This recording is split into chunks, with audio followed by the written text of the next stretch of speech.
नमस्कार दोस्तों। आज हम राजस्थान के प्राचीन सभ्यता के स्रोतों के बारे में जानेंगे। तो 25 क्वेश्चन है। पहला क्वेश्चन है, कीर्ति स्तंभ प्रशस्ति के रचयिता कौन थे? कीर्ति स्तंभ प्रशस्ति के रचयिता कौन थे? जेता, नापा, सोमदेव और डी अभिकवि। ये अभिकवि है, तो इसके सही आंसर हो जाएगा डी अभिकवि। अगला क्वेश्चन, 17वीं शताब्दी की रचना राज प्रशस्ति महाकाव्य के रचयिता कौन है? राज प्रशस्ति महाकाव्य की रचयिता कौन है? तो इसका हमारा रणछोड़ भट्ट हो जाएगा। अगला क्वेश्चन, गोसुंडी का शिलालेख कहाँ स्थित है? चित्तौड़गढ़ में, बारा में, भीलवाड़ा में, अजमेर में। तो गोसुंडी का शिलालेख चित्तौड़गढ़ में स्थित है। अगला क्वेश्चन, बिजोलिया अभिलेख किस वंश के इतिहास का जानकारी महत्वपूर्ण स्थान है? बिजोलिया अभिलेख किस वंश के इतिहास की जानकारी का महत्वपूर्ण साधन है? सिसोदिया, प्रतिहार, चौहान या राठौड़ वंश से। तो इसका आंसर हो जाएगा बिजोलिया शिलालेख अभिलेख चौहान वंश से है। अगला क्वेश्चन, रणछोड़ भट्ट ने संस्कृत में किस महाकाव्य की रचना की थी? कीर्ति स्तंभ प्रशस्ति, राज प्रशस्ति, बीकानेर प्रशस्ति, रघुवंश तिलक। तो रणछोड़ भट्ट ने संस्कृत में किस महाकाव्य की रचना की थी? तो वो हो जाएगा हमारा राज प्रशस्ति। अगला क्वेश्चन, कौन सा शिलालेख चौहान राजवंश की वंशावली के बारे में जानकारी उपलब्ध कराता है? आबू का अचलेश्वर शिलालेख, बी दिलवाड़ा का शिलालेख, सी रायसेन शिलालेख, डी बिजोलिया शिलालेख। तो छठे क्वेश्चन का आंसर हो जाएगा बिजोलिया शिलालेख। अगला क्वेश्चन, किस शिलालेख में चौहानों को वत्स गोत्र ब्राह्मण कहा गया है? श्रृंग ऋषि का शिलालेख, अपराजित का शिलालेख, बिजोलिया शिलालेख या फिर चिरवा शिलालेख। तो ये हमारा सी ऑप्शन सही हो जाए। बिजोलिया शिलालेख में चौहानों को वत्स गोत्र ब्राह्मण कहा गया है। अगला क्वेश्चन, 8वां क्वेश्चन, वह कौन सा शिलालेख है जिससे ज्ञात होता है कि विग्रहराज चतुर्थ ने दिल्ली को अपने अधीन किया था? किस शिलालेख में हमें यह जानकारी मिलती है कि विग्रहराज चतुर्थ ने दिल्ली को अपने अधीन कर लिया था? तो वो शिलालेख है बिजोलिया शिलालेख। गोसुंडी अभिलेख किस भाषा में लिखे गए थे? गोसुंडी अभिलेख किस भाषा में लिखा गया है? पाली, संस्कृत, प्राकृत या फिर राजस्थानी। तो गोसुंडी शिलालेख संस्कृत में लिखा गया है। किस शिलालेख या प्रशस्ति में मुगल मेवाड़ संधि का वर्णन है? कीर्ति स्तंभ प्रशस्ति, राजसिंह प्रशस्ति, जगन्नाथ प्रशस्ति, कोमलगढ़ प्रशस्ति।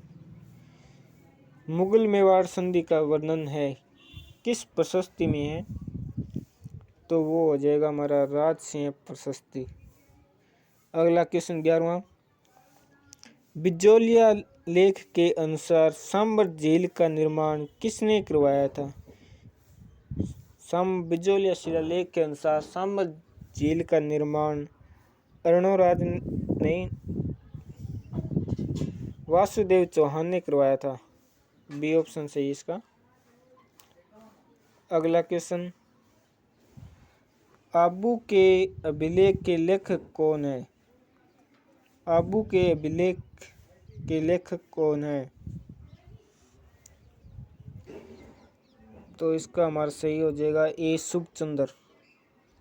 अगला क्वेश्चन, कौन सा मंडोर के प्रतिहारों के इतिहास की जानकारी देता है? कौन सा अभिलेख मंडोर के प्रतिहार के इतिहास की जानकारी देता है? तो वह गटियाला अभिलेख। अगला क्वेश्चन, जबालीपुर, शाकंभरी, श्रीमाल जैसे प्राचीन नगरों का उल्लेख किस शिलालेख में है? जबालीपुर, शाकंभरी, श्रीमाल जैसे प्राचीन नगरों का उल्लेख किस शिलालेख में है? तो हो जाएगा सी, बिजोलिया शिलालेख। अगला क्वेश्चन, किस अभिलेख को चिन्हित की उस अभिलेख को चिन्हित कीजिए जो प्राचीन राजस्थान में वैष्णव संप्रदाय की उपस्थिति की साक्ष्य देता है, यानी वैष्णव संप्रदाय की उपस्थिति के प्रमाण देता है। 15वां का आंसर हो जाएगा ये हो जाएगा बरनाला अभिलेख, बी ऑप्शन। अपराजित के शिलालेख के रचयिता कौन है? 16वां क्वेश्चन, अपराजित के शिलालेख के रचयिता कौन है? तो इसका हमारा सी ऑप्शन हो जाएगा दामोदर। 17वां क्वेश्चन, बिजोलिया शिलालेख किस चौहान नरेश के काल का है? बिजोलिया शिलालेख किस चौहान नरेश के काल का है? तो ए ऑप्शन हो जाएगा सोमेश्वर। राजसिंह की प्रशस्ति का संबंध किस से है? राजसिंह की प्रशस्ति का संबंध किस से है? तो उसका संबंध बीकानेर के शासकों से है। बड़ुआ ग्राम कोटा से कितने मोखरी युग अभिलेख प्राप्त हुए हैं? 3 अभिलेख बड़ुआ ग्राम कोटा से मोखरी अभिलेख के प्राप्त हुए हैं। अगला क्वेश्चन, बरली का शिलालेख जो कि अशोक के काल से पूर्व का माना जाता है वो कहाँ स्थित है? बरली का शिलालेख कहाँ स्थित है? तो हो जाएगा ये हमारा अजमेर में। कुमलगढ़ प्रशस्ति के रचयिता कौन है? कुमलगढ़ प्रशस्ति के रचयिता कौन है? तो कुमलगढ़ प्रशस्ति के रचयिता कवि महेश है।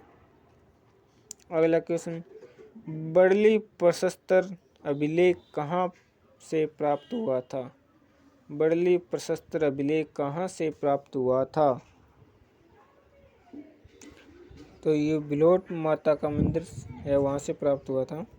अगला क्वेश्चन, किस अभिलेख में गुर्जर प्रतिहारों को लक्ष्मण के वसंत कहा गया है? किस अभिलेख में गुर्जर प्रतिहारों को लक्ष्मण के वसंत कहा गया है, यानी लक्ष्मण के वंश माना गया है? गुर्जरों को वो किस अभिलेख में माना गया है? तो वो है हमारा ग्वालियर अभिलेख, ऑप्शन सी। अगला क्वेश्चन, एकलिंग शिलालेख का लेखक कौन है? एकलिंग शिलालेख का लेखक कौन है? तो एकलिंग शिलालेख का लेखक महेश्वर है, ए ऑप्शन सही। 25वें आंसर है क्वेश्चन है, कौन सा अभिलेख प्रतिहारों का इतिहास बनाता है? तो इसका आंसर आप हमें कमेंट बॉक्स में बताएं।